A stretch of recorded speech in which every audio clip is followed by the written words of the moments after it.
And I would like to introduce our next speaker, Dato Supramaniam, to deliver on presentation, adding new perspectives through board diversity. Dato is currently the chairman of Law Asia. Without further ado, can we please put our hands together for Dato please?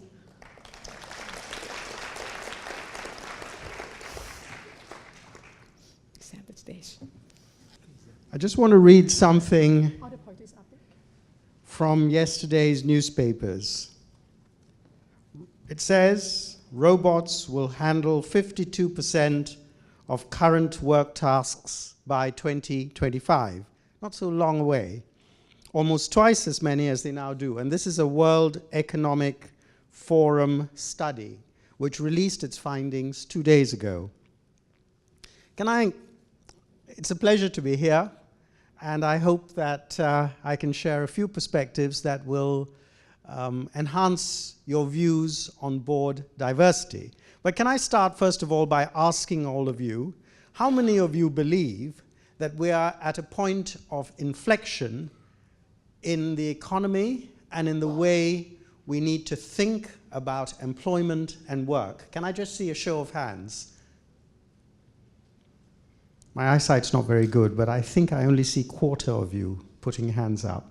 Second question, how many of you believe in board diversity? Hands up again, please. Rather more, about 50%. Good. Well, I hope that at the end of this session, the numbers believing in board diversity will be slightly more than 50%, and then I would have achieved my task. Good. I hope the slides work. Am I responsible or are you responsible back there? You are, okay. Good. Some quotes, and I think you can read them for yourselves, but the first one says, shifting demographics and rapid technological change are creating a new world order. And the demographic changes are actually pretty stupendous. China has a falling birth rate, India has a growing one. Is that going to result in a change in the economic pecking order? Possibly yes. Why is America still thriving and succeeding? Because it has actually demographics which are still positive over 2.1, not because only of them having plenty of babies, but because of immigration into the country. Japan, on the other hand, is a stagnant economy and a stagnant society because they don't have immigration and because they have falling birth rates. Now that has an implication looking forward. The world economy, it says here, faces more than ever before critical challenges. We see it with trade wars, we see it with demographics, we see it with rising competitiveness, with artificial intelligence, and that quote I just gave you, about 50% of jobs will be done by robots by 2025. Staggering. It's what it's called the fourth industrial revolution. How then does this have an impact on board diversity? We start off, of course, first of all, with saying, what is the role of a board? All of you know what the board of directors is and what it's all about. First thing is effective leadership. Why does it need to exercise effective leadership? I'm sure you all know. Because it is responsible when things go wrong. That's a very important reason, but it doesn't have to be defensive only. It's a proactive responsibility it has. It's the decisive decision-making body. It has to provide direction for the organization and strong forward thinking. The monitoring and control functions of a company and of senior management are also a responsibility of the board. And nothing has changed in history or society. 500 years ago, a famous Italian bank in Florence called the Medici Bank failed in 1491 because the board did not exercise care, control, and responsibility over the management. And that has been a function of history through time. An important aspect of board responsibility is knowing its strengths, where it has the right mix of skills, where it has the right people within the board, and therefore what its gaps are. And the gaps, an analysis of its gaps, allows it to know where it needs to go out and get help.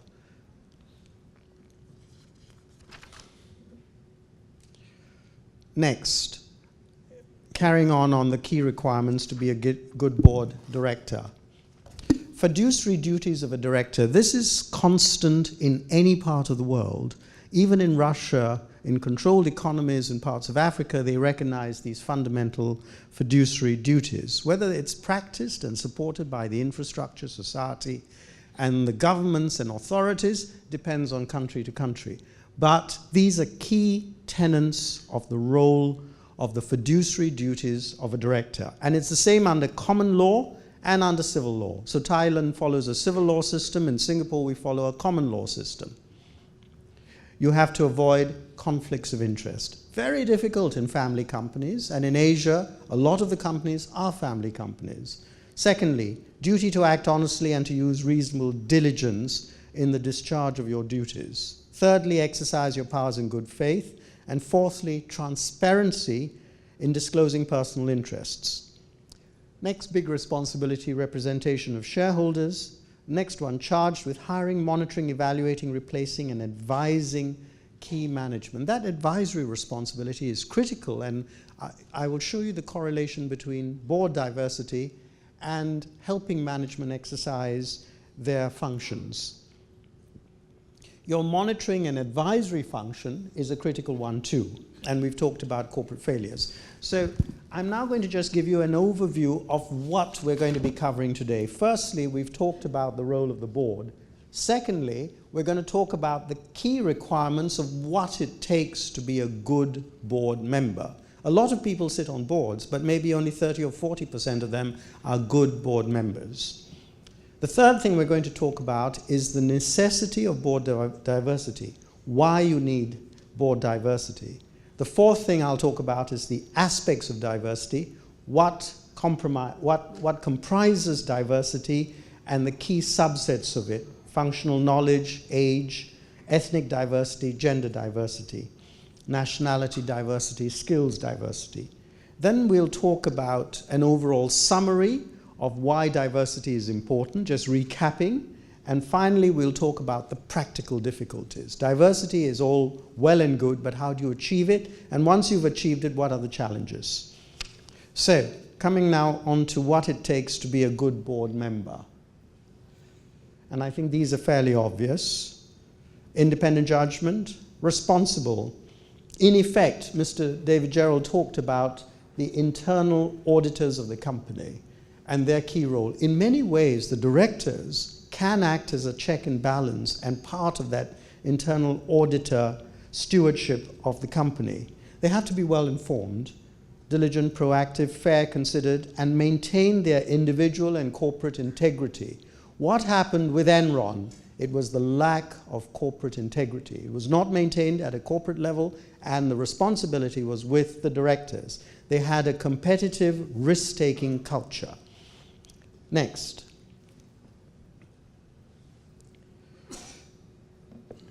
Other aspects are independent judgment and views. An independent director is absolutely critical, and very often independent directors have problems getting information and being allowed to act independently. I've sat as an independent director on a number of boards, and initially you're given a promise that you are allowed to act independently. You're told that you'll be given freedom to ask questions, but over a period of time, because of a clan culture within boards, particularly Asian boards, and because of a hierarchical culture, it becomes increasingly difficult for independent directors to continue to operate and think independently and to ask questions. How do you guard against that? One way is to ensure that there are others like you on the board, even if they're not independent, who have diverse views. And that's why diversity matters. Next, fair, considered, mindful of shareholder interests.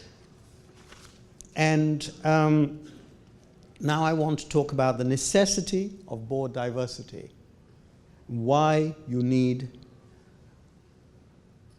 board diversity. And firstly, what constitutes the different types of board diversity? Gender, we all know. Secondly, race diversity. How many of you know about the Parker report in the UK? few hands here. Well, we'll talk about that soon, but they've made some recommendations about the importance of race diversity. Not nationality, but race. We'll talk about nationality diversity as well. Background diversity, different skills, backgrounds, ethnic, age. Age diversity is very interesting because we've got a new economy, we've got transformation, an ability to reach new markets with social media, how your company is perceived in the marketplace by young potential purchasers, and those things matter, and age diversity helps with that. But the age diversity actually has to be within certain bands of tolerance, and I'll talk about that. Differing skills, professional backgrounds, mix of experience and perspectives.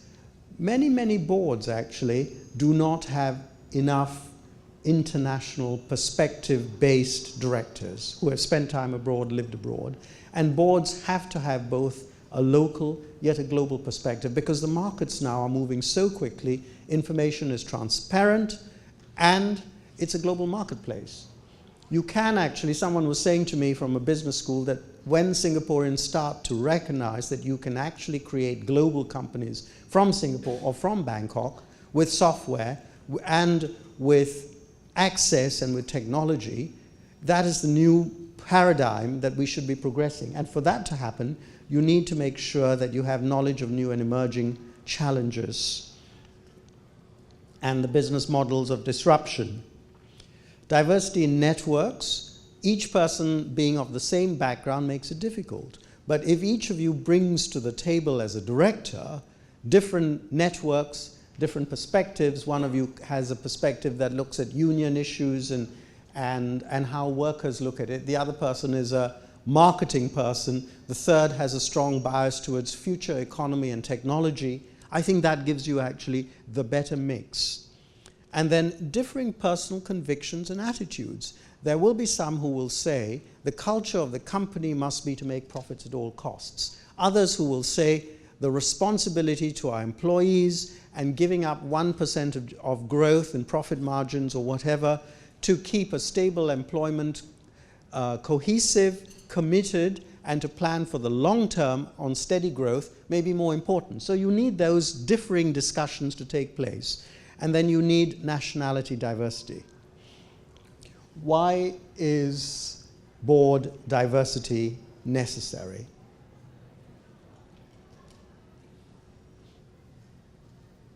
Firstly, the boardroom is where strategic decisions are taken, governance applied, and risks overseen. So 3 things that take place at the board. Strategic decisions.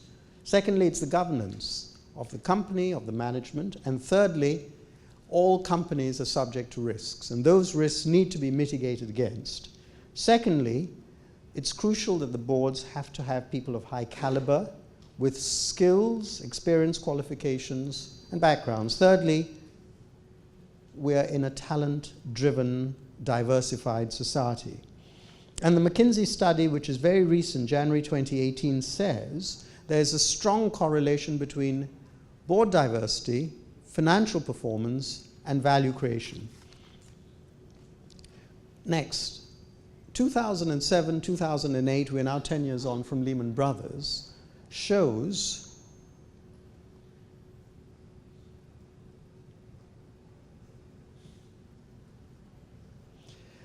the importance of what can go wrong when you lack diversity. Lehman Brothers was an example. Groupthink, certain strategy, monoline investment, taking big bets on the mortgage sector. Bear Stearns was another example. When you have boards with members with similar backgrounds, experience, education, you get a concept and a risk of something called groupthink. Everybody thinks along a certain way, tries to achieve the same outcome, and people don't want to be questioning it. It's like a club mentality, being a good chap sort of thing. Impairment of ability to think out of the box is a big challenge. And that is exactly why so many corporates suffered in 2007 and 2008. What is groupthink? That's it. Groupthink, what is it? It's clan culture. All those are ostriches. They've actually got their heads up, but in reality, if they had it dug in the sand, they would be equally impactful. In other words, they're not taking serious decisions. In this one, not only are they clan thinking, but hierarchical. There's one ostrich that calls the shots on everything, and everybody else says, yes, sir. Necessity of board diversity. You have to also have it, next slide please, to be able to cope with disruptive and rapid movements in the economy. As lawyers, we're already having to cope with it. We're recognizing that within the next 10 years, a number of legal skills, such as conveyancing, such as preparing of documents for arbitrations and litigation, and even secretarial functions, will be replaced by robots. Impending threat of artificial intelligence is real. 30% of American jobs will be replaced by artificial intelligence. And if all of us in this room were to think about what the world is going to look like in 2030, I fear that 1/3 of us here will be replaced by artificial intelligence. So it's a very worrying prospect. The norms of society have also changed. We saw it with Harvey Weinstein, we've seen it with the Me Too campaign, and all of that actually came out of a certain impunity in behavior of people in Hollywood, but also now in big corporates, as we've seen, where a certain kind of gender discrimination was perfectly acceptable. Exploiting younger women members of staff in a certain way was regarded as perfectly acceptable. It was part of groupthink, and it was the lack of diversity quite often that was responsible for this. It's a defense against new and emerging challenges. Social media. If you have younger members on the board who can think, who can react on social media issues, it's enormously helpful. I sit on a board which I chair, where I've recently brought onto the board a lady in her 40s who is the CNN director, she sits as a non-exec, who is the CNN director for Southeast Asia. And her perspectives on the board in everything we're doing now has added a tremendous breadth, because she sees it from a media perspective, she sees it from how it is perceived by the market, and how it is perceived by the recipient. And you're then beginning to think, well, is this going to be a decision that's good for us? Is it going to have an adverse impact? And how will our investors, our shareholders, also view this decision that's taken? Should we be doing it? Should we not? And that's just one different voice on the board, seeing it from the perspective of someone with a media nuancing sophistication and also a woman's perspective. Cybersecurity.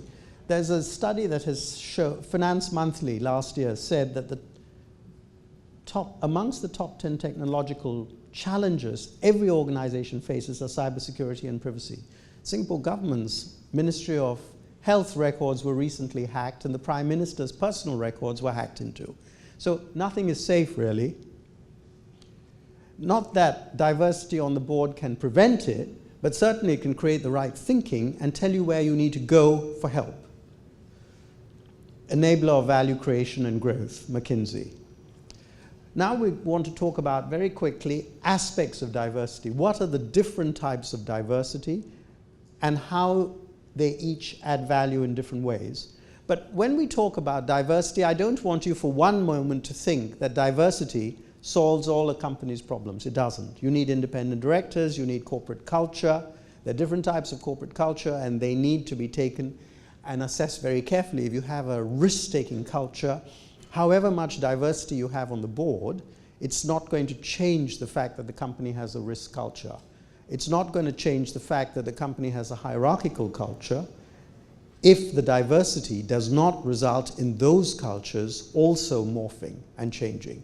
So I think diversity needs to be seen as part and parcel of having robust independent directors, having a culture that is responsible, that has governance at its forefront, and also other aspects of good board discipline, accountability, and internal audits. So, firstly, diversity of functional knowledge and experience. Next slide. What does that translate into? Better skills, intellectual capital, monitoring of company performance. Different diversity results in people asking more questions. Stronger corporate governance, mentorship to executives. Within a company, you have audit committee, you have teams dealing with technology, you have teams dealing with HR, you have teams dealing with accounts. And if you have people on the board with the right skill sets, they can act as mentors to the management. Next, stimulates fact and experience-driven dialogue. At the board level, you want discussions taking place that are robust, which are based on real experience, on quality level analysis, and proper debates. You need robust debates. And it is amazing how much takes place at the board level in board discussions, which is just a rubber stamping. The CEO and the chairman have together determined the agenda, and everybody just allows it to sail through. It's when you have diversity that the questions get asked by people with real skills, real knowledge, who can say, well, hang on, I don't believe that this is actually correct. When you say that we don't face a challenge in this particular regard, I have personal experience, somebody would say on the board, and I think for the following reasons, we really need to think about these aspects. So that's where diversity helps. And it allows you actually to also have a steady hand in turbulent times, because a diverse board brings together complementary skills and networks. So you have a corporate information leak. There is somebody on the board who straight away knows how to deal with it or who to contact immediately in real time, and also has knowledge of how you deal with crisis management, for example. Very few boards actually seriously have people on the board with real live experience of crisis management, for example. Diversity of functional knowledge also translates into, next slide please, an ability to add value at the audit and control level in corporate governance and in determining strategy and how you use your human resource, which for most companies is one of its most important assets. The Singapore Code of Corporate Governance recommends that boards and board committees should be, and then the second one is particularly important, comprised of directors with appropriate balance and mix of skills, knowledge, and experience. So experience is very important, and that there is diversity of age, gender, to avoid groupthink and to foster constructive debate.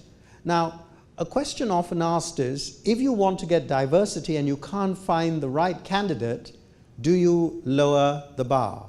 Because you need somebody who is younger to give you a younger perspective, therefore your average age of the board is 58 and you think you should get somebody in their early 40s. Do you lower the bar? How many of you, or you need a lady on the board, and therefore you think, well, hang on, these are the requirements we have, but we can't find exactly the right person, but we must have a lady on the board, because if we don't, it's going to look bad. And in some countries, it's mandatory that you have it, a lady on a listed company board.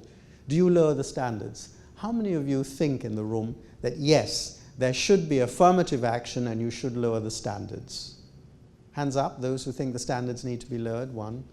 Any more? Is that all? Anyone else thinks that? Ladies in the room, do you think the standards should be lowered? I mean, let's have your feedback. Do you think they should be lowered?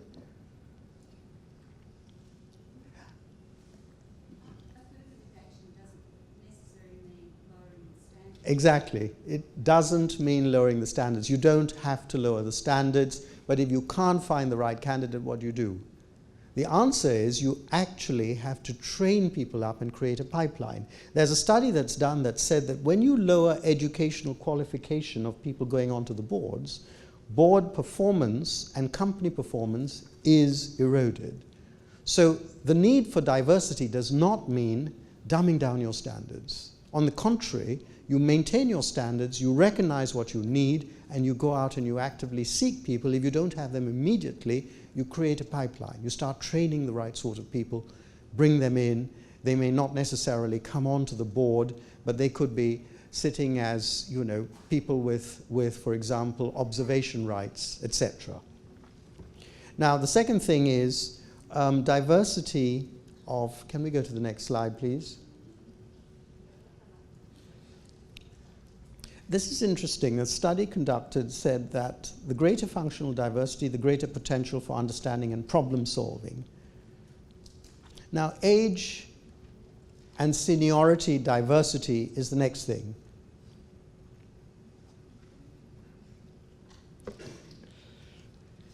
I like this quote. Don't think of me as a 54-year-old, but think of getting two 27-year-olds for the price of one. Whether you want that or not depends on the type of business. If you're a new media business, maybe yes. Okay, diversity in age and seniority. When you have long tenured directors who've been there for a long time, and of course codes are changing to say that you cannot sit on boards for more than a certain period of time. In Singapore government committees and boards, they usually require you to come off after 2 3-year terms. And I think that's healthy and that's very good. What happens when younger directors come on is that they bring in fresh perspectives, which the senior members may simply not have considered. Every time I talk to my 2 sons who are in their 20s, I get a different perspective. They see the world in different ways. They have different knowledge, data points. They have different people they interact with, and actually their perspectives of the future are quite different from mine.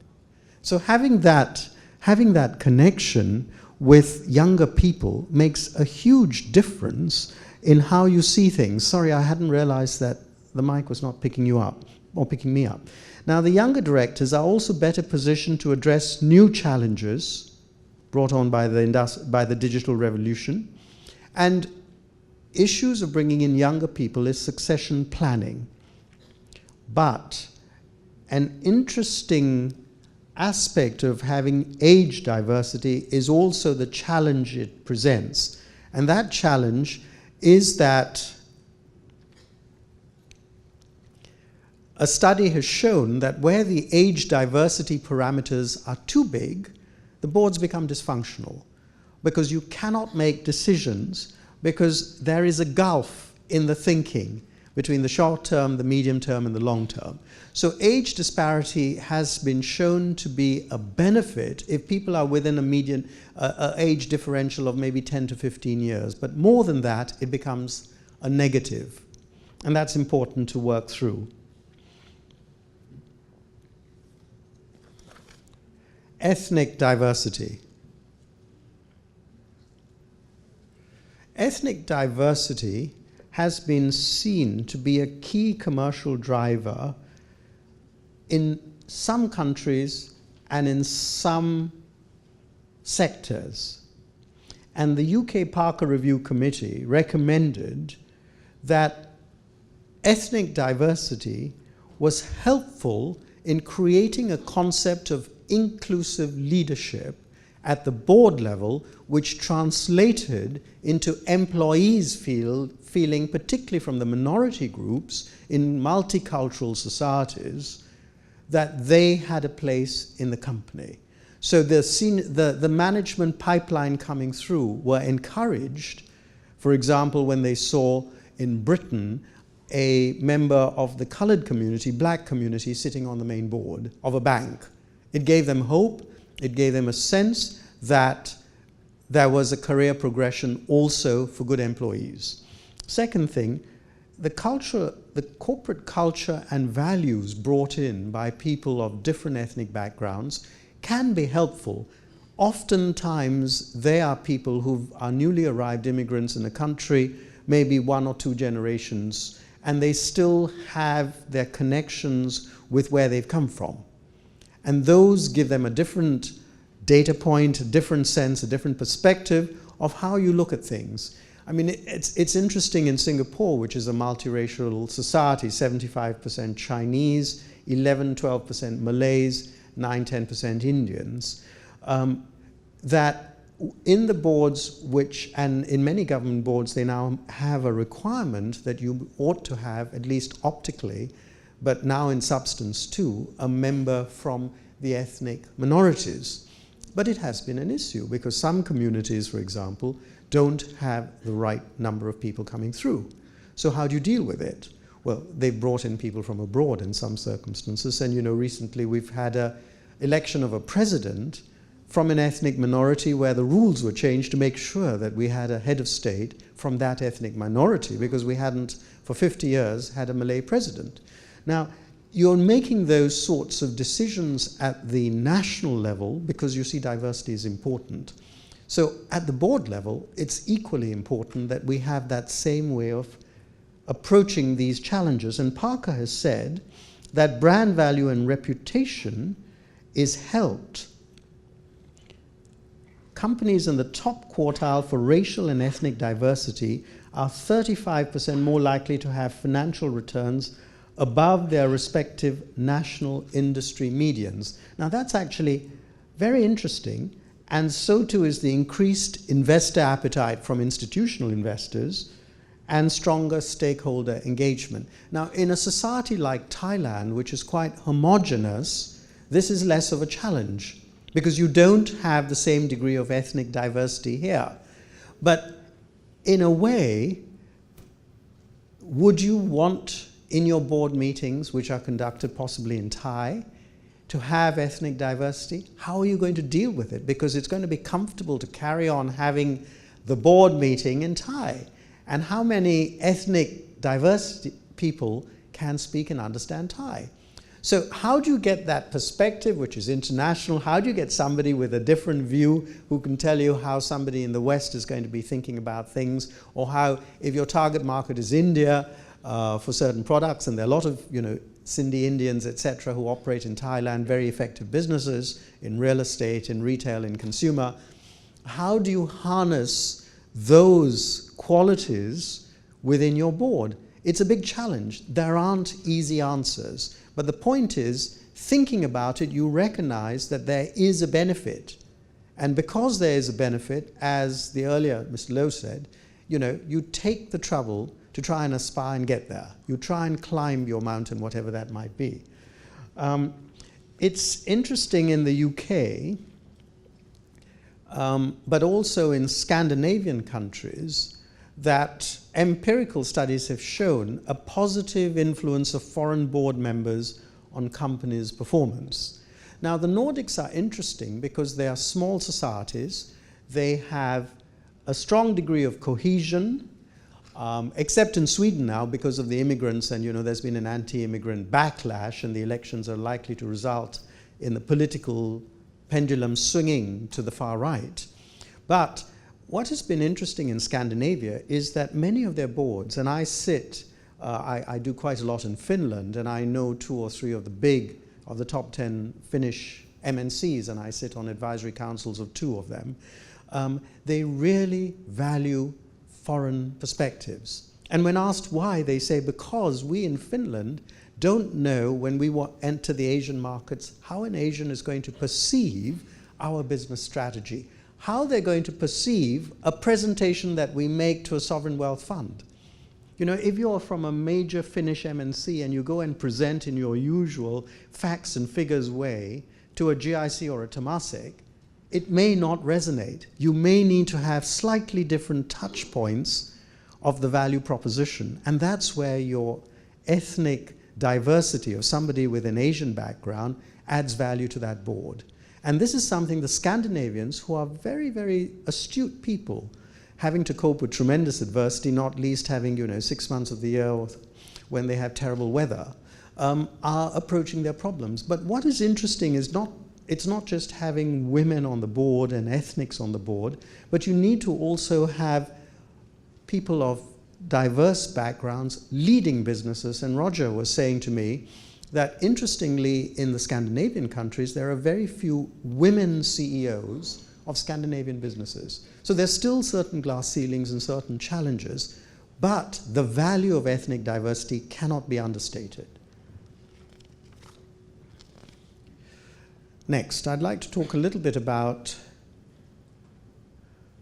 the Parker Committee recommendations. And this is interesting. The Financial Times FTSE 100 companies will need to have at least 1 director of color by 2021. Now that's going to be quite difficult, you know, FTSE 100. You've got to find 100 persons of ethnic background who can also have that cultural nuancing and sensitivity to sit on a FTSE 100 board. Second thing, FTSE 250, one director by 2024. To get there, you need to have a pipeline. So to identify, develop, and promote people within their own organization, at least to senior management, though I don't really know how, by promoting them internally within the organization, you're still going to get the right people to sit on the main board. So I think there's some disjunct here. And enhancing transparency of disclosure. So when you make companies disclose it, it focuses the mind. It's just like having to disclose directors' interests and directors' shareholdings and directors' remuneration. It focuses your mind. Next, I'd like to talk about gender diversity, and we're coming to the end, don't worry.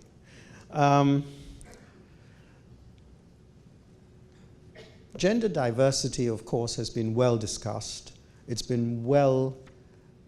a well-trodden path, and everybody knows the value of it. But in many societies, it still is a challenge. Not least in Singapore. It says second to last in these statistics, which were June 2018. We've got some tabulations as of 2016, when Singapore was third from last, but between 2016 and 2018, we've fallen from third from last to second from last in the number of women on our boards, because other countries have gone ahead of us, which is a big worry. There is a diversity action committee that was set up in Singapore, which David is quite involved with, Mr. Gerald, to ensure that we have 20% of women on our boards by 2020, and it just follows 30% by 2030.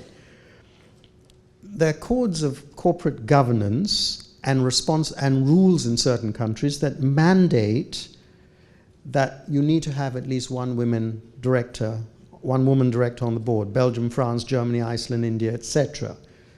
And the difficulty of women to climb the corporate ladder is something we all know, and I gave you the example of Scandinavia. And some of it is to do also with the fact that women sometimes take time out of their jobs to have their families and come back in. And during that time, their equal peers, who are men, have been progressing through their careers. But you address this by then saying the women actually add tremendous value because they give you perspectives which so often cannot be underestimated. And I think one of the things that we will find when I show you the next slide is the percentage of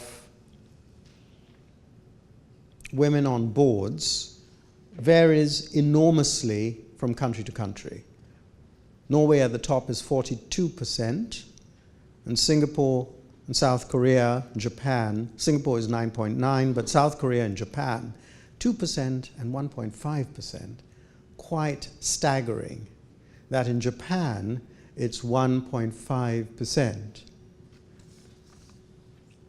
How do you deal with a society which has negative demographics and does not have women and diversity on its boards?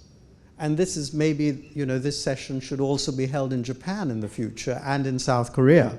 But gender diversity in Thailand seems to be pretty good because women play a significant part in the workplace, known to be good organizational leaders because they can multitask quite often better than men, and there's a higher female population ratio of 0.97 in this country. So women in the Thai kingdom are also more likely to succeed at the board level. Do you all agree with this slide? I mean, this is based on facts and statistics and analysis Do the women here, the Thai women here, feel that this resonates correctly, and are you on the right path in your country? What do you think? Those who feel you're on the right path? Oh, so more needs to be done. Is that the sense I get?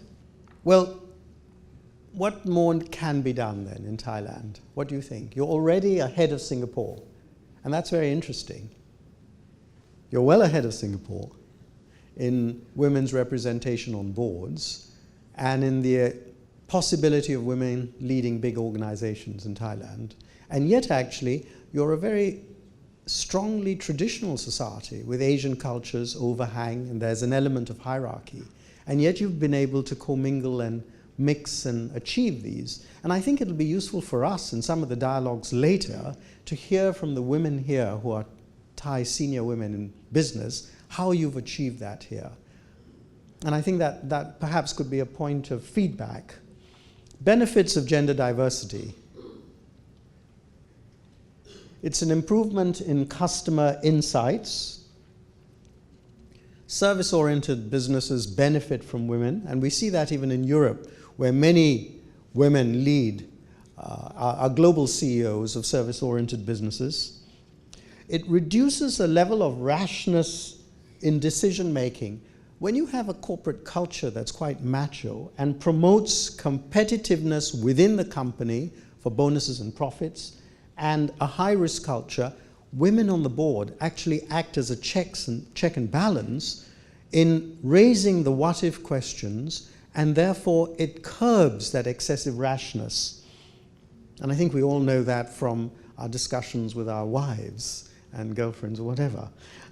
It's also blind spots in decision-making. A man's perspective would have a certain lens, a certain points of reference, and a woman's perspective actually quite often sees things slightly differently and adds value. Goodwill is enhanced by having women on the board, and there's a 27% greater likelihood of top quartile companies in terms of women's diversity outperforming fourth quartile, which is the bottom end companies. An American research group called Catalyst found that companies with the highest representation of women on their top management teams, this is top management teams by which it includes boards, had a 35% better return on equity and 34% better total return to shareholders than companies with lower female representation. And Adams and Ferreira have an interesting perspective, which is how do you improve board attendance and accountability? You have more female board members, and the men turn up. So I just want to now talk about the overall summary of the key benefits of board diversity. Board diversity clearly correlates with creativity on the board because of the different skills and the different way of people thinking. There is a correlation between diversity and financial performance, and financial performance means value creation for shareholders. Decision making, particularly in terms of seeing different perspectives, curbing rashness, adding to the overall mix of questions that will be asked. And for many of you who've sat on boards where you have men and women, the women do ask questions, and they ask pertinent questions, and they're not afraid to ask the questions. And so that is really important, because especially in clan thinking, family businesses, hierarchical structures, those questions need to be asked. You get a pool of talent that's different in perspectives. The flexibility, adaptability, we know, because when you have a mix of skills, and these skills allow you to think forward and to avoid pitfalls, it gives you greater adaptability. There's a business culture called adhocracy, where you react quickly to the changing market. And when you have a corporate culture which believes in adhocracy, you really do need diversity to achieve that adhocracy. Enhanced talent management. Clearly, having women on the board allows them to mentor members of the management team who are women. Having diversity, having ethnicity on the board allows members of minority groups to feel that they have a place in the company. So that mentorship is very, very strong and powerful. In Singapore, we have, even at a government level, self-help groups for the Chinese, for the Malays, for the Indians. And I sat on the board of the Indian self-help group. And we identify from people from the age of 18 who we green harvest as future Indians who are going to be leaders in society, and we give them mentorship and role model so that they can aspire after. So it's extraordinarily important to have this diversity within a corporate organization to take advantage of that benefit. Positive thinking, responsiveness, managing different views and cultures. Because all of us, even if we're operating in a domestic market, need to realize that differing views and cultures have an impact on how our company functions. Customer insights, and diversity and equality amongst employees. What are the difficulties in achieving board diversity? And these are real. We talked about the lack of appropriate candidates. How do you deal with the lack of appropriate candidates? We said we shouldn't dumb down standards, but we need to recognize that there are insufficient people. So what do? You can't find a good candidate in Thailand. Do you bring somebody in from abroad, for example? Is that going to change the group dynamics? Is that going to make it more uncomfortable because your board meetings then have to be in English and not in Thai? Are you prepared to do that? Complacency. That actually is one of the biggest challenges in achieving board diversity. Being comfortable, steady state, and not wanting to make those changes. Groupthink mentality in Asia. We all have a certain way, a comfort factor of thinking in a certain way. So we want to be seen to conform. We don't want to be the odd man, the odd woman out. How do we change that mentality, particularly when concepts of face matter enormously? They matter in Singapore, they matter in Japan, they matter in Korea, they matter in Thailand. In the Scandinavian countries, face does not matter so much, and they've made progress. But one of our strengths with face is that it does create a certain sense of respect for age. We are societies where we care for our elders, so these concepts are also very positive. It's harnessing the two together, but recognizing that that creates a challenge. So you have to go against that natural rigidity of wanting to not bring in people who will question, and then the more seniors lose face. So the seniors have to take a leadership position and say, well, if somebody questions me and I'm seen to be wrong at the board level, I'm not going to lose face. I'm going to regard it as positive. And when the chairman makes that decision and by example shows he is willing to be challenged at the board level by younger people or alternative views, that then changes the concept of what saving face means. Because saving face then actually is being able to go to the investors and say, look, we recognize that certain things needed to change. We've changed the board complexure, and now we are achieving better objectives. And in fact, therefore, we can face you with a stronger sense of conviction that we've done the right thing. And that is saving face. So you just recalibrate what saving face means. Rigid traditionalism, that's a very big problem, yeah? Especially in family companies. Organizational mindset, we've talked about that earlier. How do you deal with improving diversity? You make a commitment with a sustained action. You establish an action plan. You give yourself timelines of what you want to achieve, working on the lowest hanging fruit first. You widen your talent pool search criteria, and you maintain an active pipeline.